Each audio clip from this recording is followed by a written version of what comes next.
The courtroom was old. Brick walls, wooden benches, ceiling fans that buzz louder than the attorneys. It wasn't the kind of court you'd expect to go viral. It was the kind of court where people fought over fence lines, land permits, and water rights. Small-town justice. Nothing flashy. But on that Wednesday morning, something happened inside that little county courthouse that would end up making national headlines, crashing news sites, and rewriting reputations. At the center of it all was Earl Tatum, 61 years old, sunburnt, flannel shirt tucked into faded jeans, boots still dirty from the fields. A soybean and cattle farmer from Mill County, Missouri. The kind of man who never raised his voice unless a calf was in danger. Earl had been summoned to court after challenging an imminent domain seizure. The county, backed by a private solar energy developer, was trying to force him off a 110-acre plot that had been in his family for 4 generations. They offered him a check.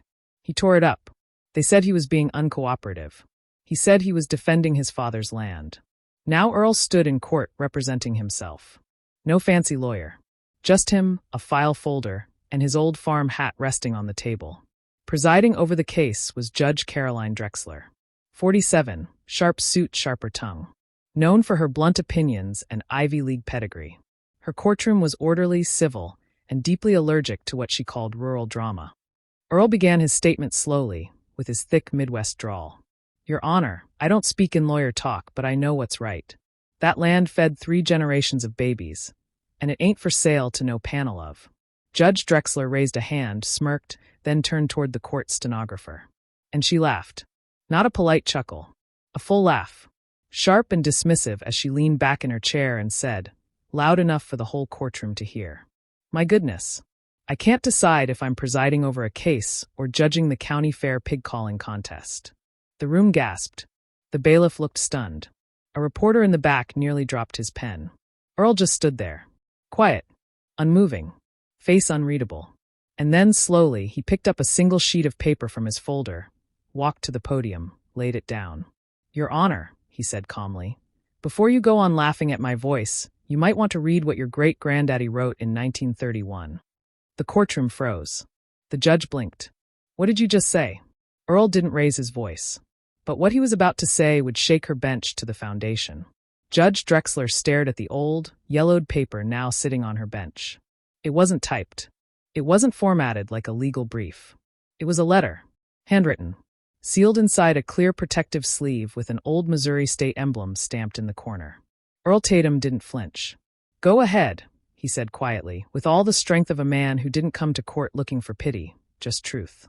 Read it. Drexler rolled her eyes, clearly rattled by the quiet shift in energy.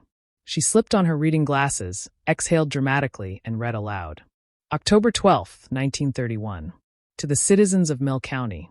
If one day the laws of men threaten the soil beneath your feet and the roof above your kin, may this letter remind you that no title, no office, and no courtroom shall ever outrank the voice of a free landowner.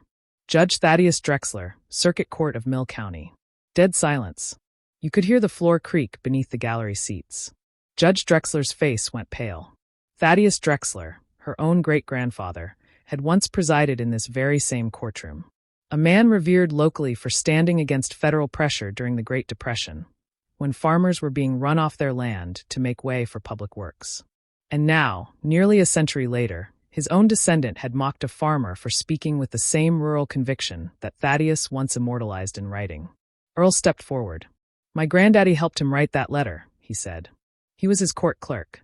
That's his handwriting, too. A murmur spread across the room. Back then, Earl continued, they didn't call it accent discrimination. They just called it disrespect. You think the way I talk makes me less? Then you ought to step down from that bench and hang your robe next to the one he wore. 'Cause he knew better. Drexler sat frozen. The defense attorney for the solar company tried to object. Your Honor, this is irrelevant. But the gallery wasn't having it.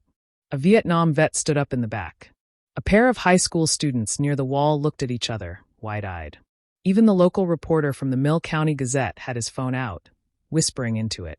We're watching a public reckoning in real time. Earl turned back toward the judge. I didn't come here today to win with fancy talk. I came to speak plain truth. And you laughed at it like it was a punchline. He stepped back. The courtroom didn't clap. It didn't cheer. It stood still in something heavier than silence. something that sounded a lot like shame. By the time Judge Drexler recessed the courtroom, it was too late. The clip of her mocking Earl's accent had already hit the internet. The Mill County Gazette posted it first, a 47-second grainy video from a gallery spectator's phone, captioned simply, "Judge laughs at farmer defending fourth-generation land." It took less than an hour to hit 10,000 shares. By evening, it was on the homepage of conservative news sites, rural advocacy forums, and even the front page of Reddit. This is what real classism looks like. You laugh at a man for how he talks while stealing his land.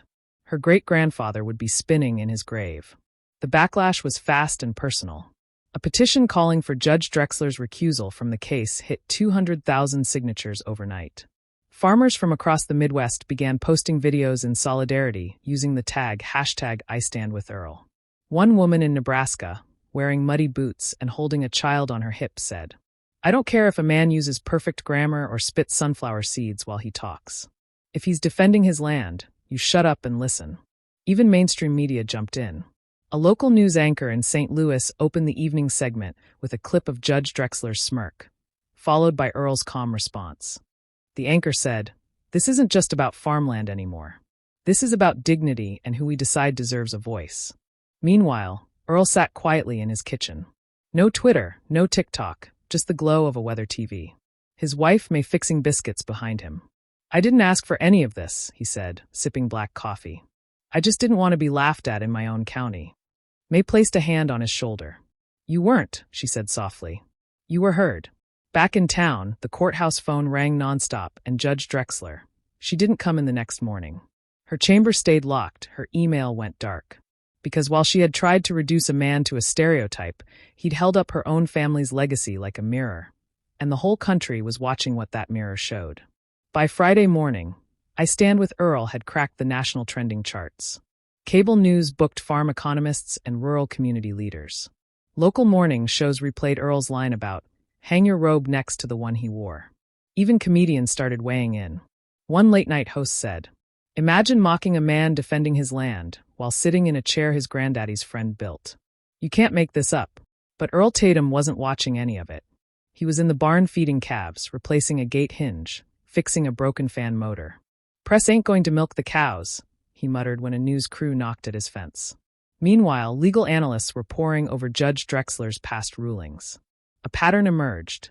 Dismissals of rural zoning appeals, refusals to grant delays to small family farms, rulings that disproportionately favored out-of-state corporate bidders.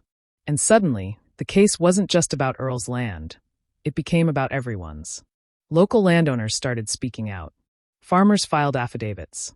A retired surveyor submitted records showing the solar developers' maps had altered historical boundary lines. Quietly, conveniently. Faith Heller, a sharp, steel-nerved attorney known for defending free speech cases, offered to represent Earl pro bono. She called it a matter of moral alignment, not money.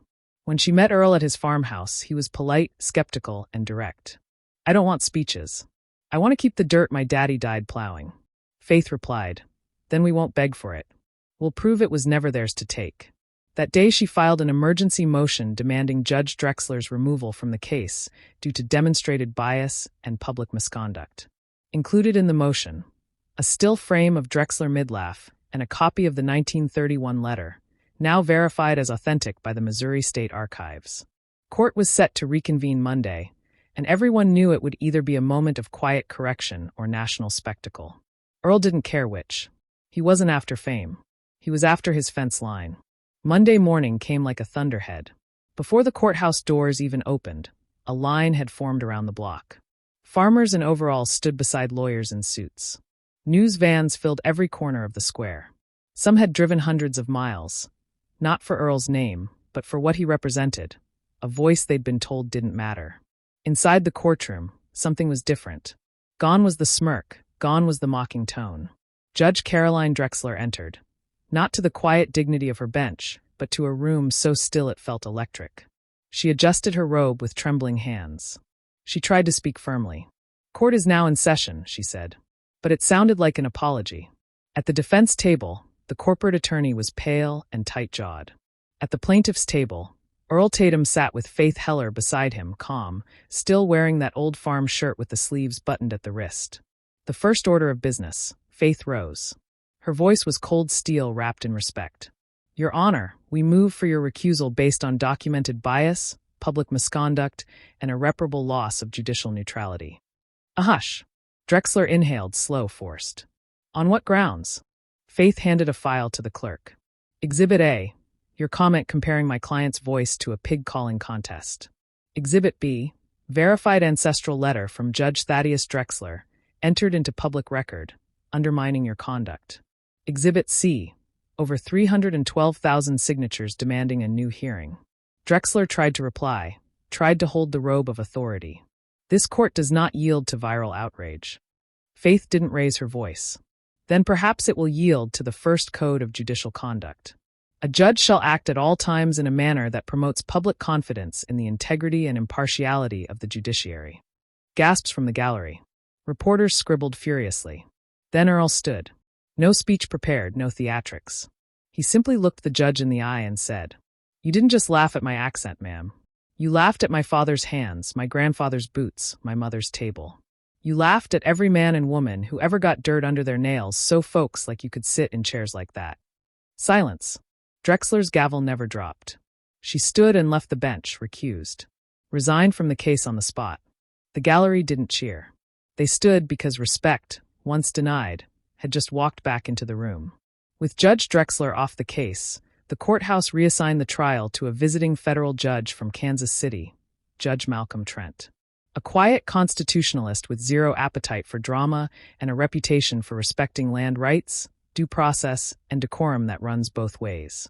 No TV interviews, no political flair, just rulings grounded in the law. When the case resumed 2 days later, the courtroom was still full, but different. The tension had thinned. The gallery no longer bristled with resentment. Instead, it watched with something closer to reverence. Earl Tatum didn't bring new witnesses. He didn't need to. Faith Heller submitted county deed records dating back to 1894, aerial land surveys showing crop rotation that predated the solar developer's existence, and testimony from the retired surveyor confirming that border realignment maps had been falsified, with signatures digitally replicated from public records. The defense attorney stammered. Their expert witness never took the stand. By the third hour, Judge Trent asked one question. Has the defense any evidence that Mr. Tatum's land was ever legally sold, surrendered, or zoned for acquisition by any public vote?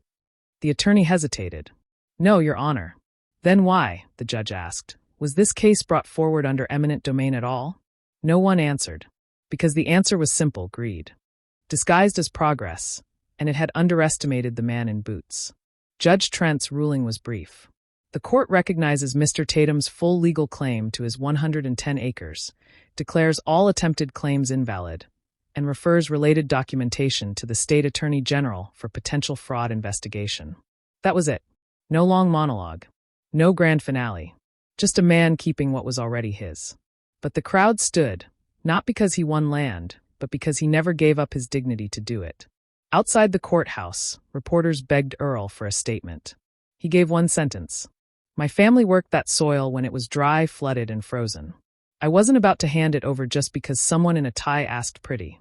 He tipped his hat, walked off the steps, and America watched, not in outrage, not in pity, but in quiet, rising pride. Because every once in a while, the dirt fights back. By the end of the week, Earl Tatum's name was on the lips of farmers, teachers, pastors, truck drivers, even university students who hadn't touched a fence post in their lives. The video of his courtroom moment had cleared 80 million views across platforms. You didn't just laugh at my accent. You laughed at my father's hands. That line, it became an anthem. It was printed on shirts, carved into wood signs, made into decals, slapped across the backs of pickups from Texas to Tennessee. But Earl wanted no part of the spotlight. He turned down every offer. Talk shows, podcast appearances, book deals, even a documentary crew. I'm not trying to be famous, he told Faith. I just didn't want my grandkids to think we folded. Still, the nation wouldn't stop talking. Late-night pundits argued over classism in the judiciary. Legal blogs analyzed how Drexler's fall could redefine judicial conduct standards. College debate teams restaged the courtroom showdown. Meanwhile, rural America found its voice. In towns across the country, similar land seizures were suddenly paused. Local boards faced backlash for corporate deals that overlooked generational owners. Faith Heller, once a small-name civil liberties attorney, now had 16 active cases defending property rights in underserved counties. And then something no one saw coming. The Missouri State Bar Association held a press conference.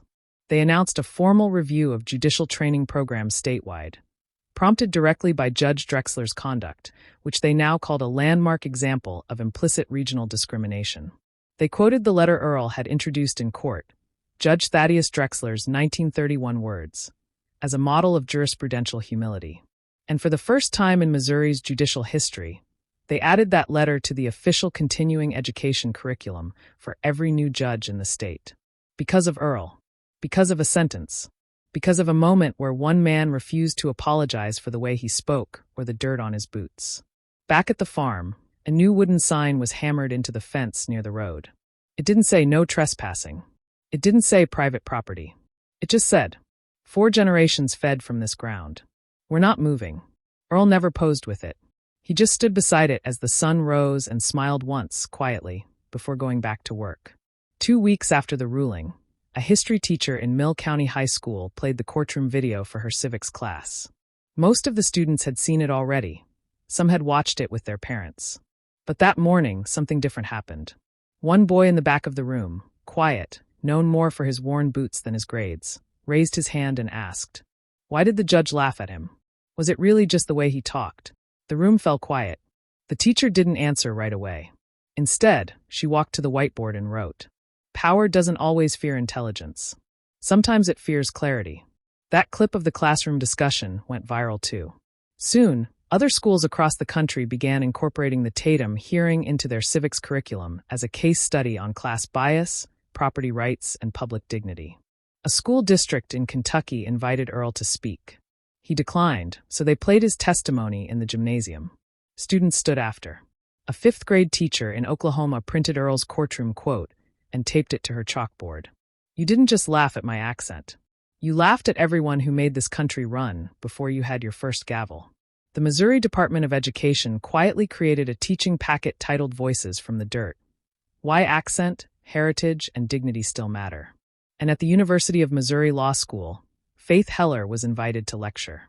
She brought Earl's original court transcript, held it in the air, and said, "This is what justice looks like when it's covered in soil and still stands tall." Meanwhile, Judge Caroline Drexler submitted her formal resignation from the bench. Her statement was cold, brief, and absent of apology. But buried in the final line was a single sentence that caught the press off guard. Some lessons cannot be taught in court.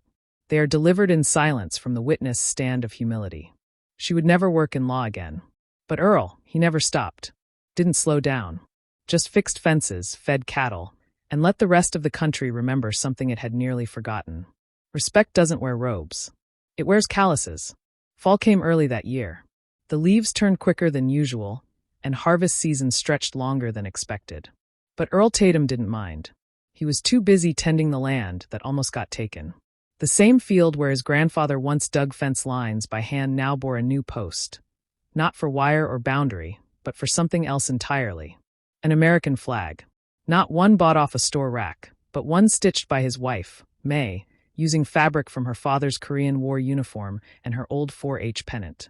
It flew high, fastened to the old oak at the edge of the west field. The same tree where Earl's father once taught him how to shoot a .22 rifle. The same tree he nearly lost to bulldozers. Now that flag stood for something more than patriotism. It stood for persistence. It didn't take long for visitors to find it. People began driving in from out of state, pulling off on the gravel road. Not to gawk, but to take photos, leave letters, or just say thank you. Some brought jam. Others left dog tags. A retired judge from Oklahoma dropped off a worn law book with a note scribbled on the inside. "I've ruled from the bench for 32 years. I've never seen a defense as clear as yours." Earl didn't speak to many of them. He didn't need to. He'd already said everything that needed saying. One day, a group of students came from the city, part of a university project on property rights. One kid, dressed in sneakers that cost more than Earl's truck, walked up awkwardly. "Sir," he said, "do you ever regret standing up?" All the attention, the noise. Earl looked out across his field, the wind ruffling the flag at the edge of the horizon. "Regret?" he asked, then paused. "I regret letting someone make me feel small for the way I talk." I regret being quiet for the first 5 minutes of that hearing. Then he turned to the boy. But standing up? Never. That wasn't about me. That was about teaching a room full of people that respect doesn't come with a Harvard degree. Sometimes it shows up wearing dust and boots. The student nodded, didn't ask another question, just wrote it all down. Because what Earl Tatum gave the country wasn't just a courtroom moment. It was a reminder that justice isn't eloquent or polished or privileged. It's earned day by day, acre by acre, word by word. And sometimes it sounds like gravel in the throat, but it speaks louder than any gavel ever could. 1 year after the hearing that shook a courtroom and the nation, a bronze plaque was unveiled just outside the very courthouse where it happened. It wasn't placed by order of the county. It wasn't installed by politicians. It was paid for by thousands of small donations, farmers, teachers, truckers, ranchers, welders, cashiers, each giving $5, $10, $20 to honor a moment they knew was bigger than just one man. At the center of the plaque were the words that had stopped the country cold. You didn't just laugh at my accent. You laughed at my father's hands. Earl Tatum, 2024. Beneath that, in smaller lettering, Mill County Courthouse, a place where dignity was tested and answered that day. A modest crowd gathered. No speeches, no cameras. Just quiet people. Some wept, some prayed. A few just stood with hats over hearts, looking at the words, remembering where they were when they first heard them. Earl didn't attend the unveiling. He was on his tractor. Fields don't wait for ceremonies. But he knew about it. He saw it later that week, early in the morning when no one was around. He stepped off his truck, hands in his coat, and stood in front of the plaque. Not proud, not overwhelmed, just still. May joined him after a few minutes. She handed him a thermos of coffee and leaned against his side. You good with all this? She asked gently. Earl shrugged. It ain't about the words, May. It's about the feeling folks got when they heard M. Like maybe someone finally said what they've been carrying for years. She nodded. They stood a while longer. Then he turned to leave, tipping his hat once toward the bronze. Before he climbed into the truck, he said one more thing, barely above a whisper. Let him laugh. Next time, we'll still be standing. And with that, he drove back down the gravel road, toward the sunrise, toward the flag on the fence post, and toward a quiet legacy that didn't need court records to endure. It was written in acres, in memory, and in a single undeniable truth. Respect doesn't come from how you speak. It comes from how you stand.